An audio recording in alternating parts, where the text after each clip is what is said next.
Hey, I'm Josh Hawkins. Welcome to episode 126 of Opening Up the Gospels.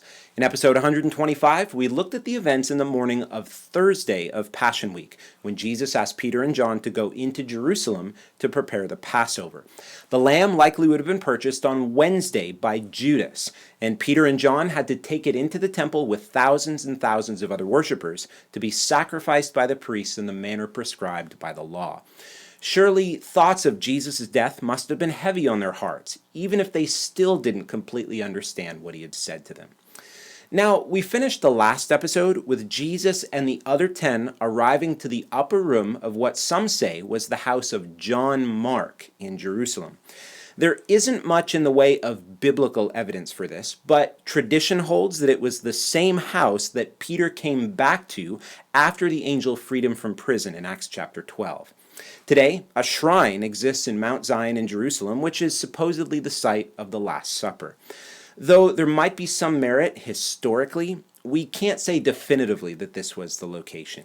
Even without this detail, though, all four of the Gospels give us numerous details about this night that we can be certain of. Though we can't get an exact reconstruction of all of the events of this evening, we'll see how much the Gospels complement one another and give us a clear picture of what happened. Now, the details of how this Passover meal was celebrated makes the record of it in the Gospels so much more comprehensible. While we don't have any exact historical descriptions of this celebration that we can definitely date to 29 or 30 AD, we do have enough history and rabbinic tradition just because of how long the Passover has been celebrated. Remember, the Passover celebration was instituted all the way back in the time of Israel's exodus from Egypt. So even though there may be nuances and differences of how it was celebrated in Jesus' day, we can at least see the main framework from history and from the writings of the rabbis. As we look at the events of the Last Supper, we have to keep in mind that this night was absolutely unlike anything that modern 21st century Westerners think of as a night around the dinner table.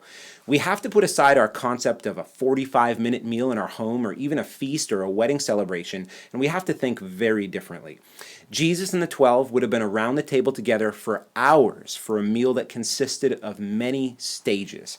Now, if you grew up in America like me, a long dinner might last an hour or two. We can't take that duration and then cram all of the events we see from this night in the Gospels into that time frame.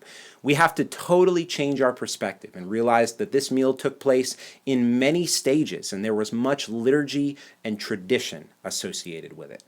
Let's talk about the setting for a second, specifically about the table that Jesus and the 12 sat around. Believe it or not, how we picture the table really matters when looking at some of the later details of this evening.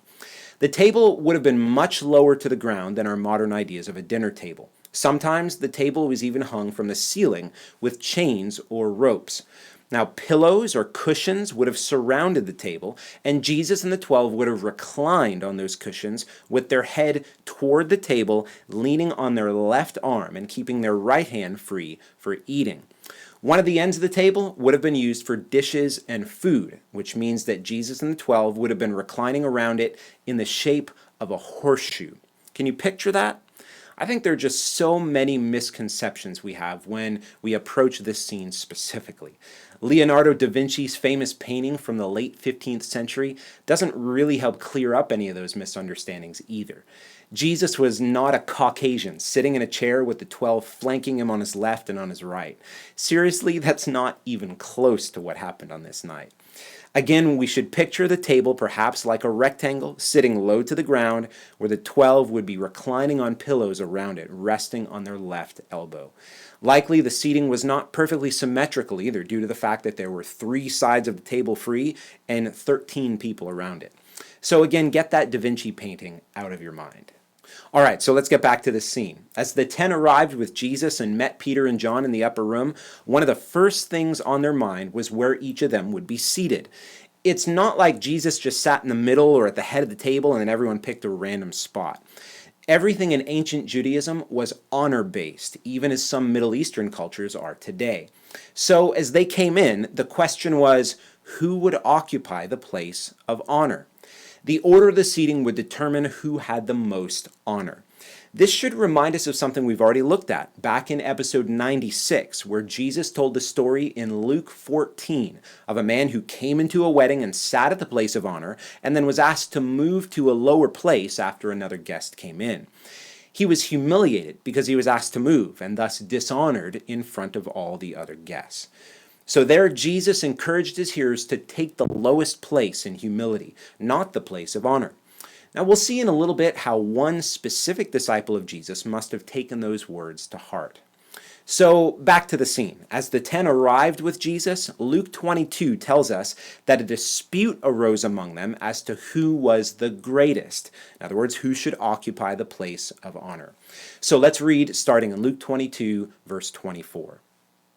A dispute also arose among them as to which of them was to be regarded as the greatest. And he said to them, "The kings of the Gentiles exercise lordship over them, and those in authority over them are called benefactors. But not so with you. Rather, let the greatest among you become as the youngest, and the leader as one who serves. For who is the greater, one who reclines at table or one who serves? Is it not the one who reclines at table? But I am among you as the one who serves." Jesus here expresses such patience and tenderness with his disciples. I think we can imagine these words as being spoken as they were all standing around the table, jostling for their positions. Think about it. This is the night before Jesus is going to die, and it seems like these guys' hearts are so distant from Jesus's. They get into an argument about which one is the most awesome among them all, about who is the favorite of Jesus, about who the most important is. And what does Jesus do?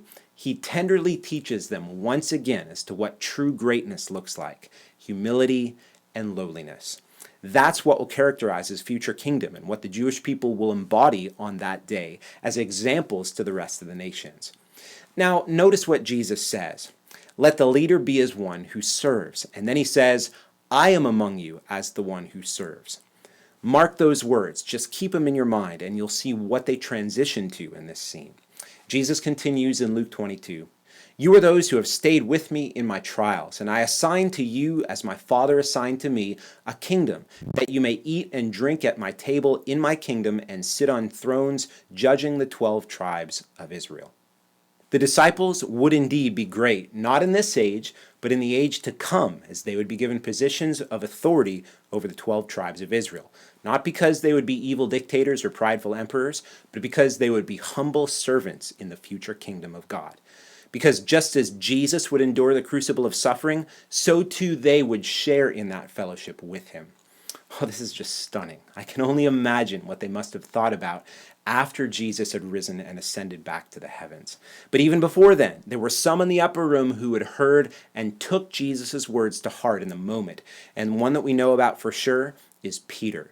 As we're going to see, the events later on in the evening will show that Peter took the last place at the table.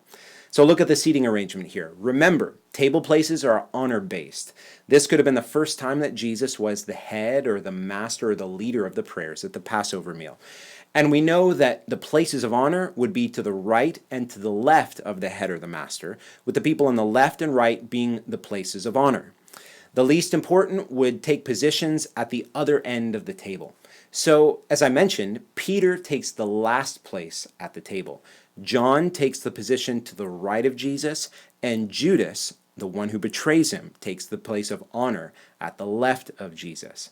How do we know this? Well, that's what I'm going to develop in the coming episodes for you. So look at this. Judas has the place of honor. My gosh, what does this show about what was in his heart? Had he even heard Jesus' words, or was he just completely blind because of his pride and sinful heart? Well, definitely come back next time as I continue to walk through the scene of the Passover meal. I'll spend some more time developing the details as they give us so much insight into the last hours of Jesus' life. If you've missed any of the episodes in this series, as always, you can find them all on my website, www.joshuahawkins.com/gospels. God bless, and I hope to see you next time.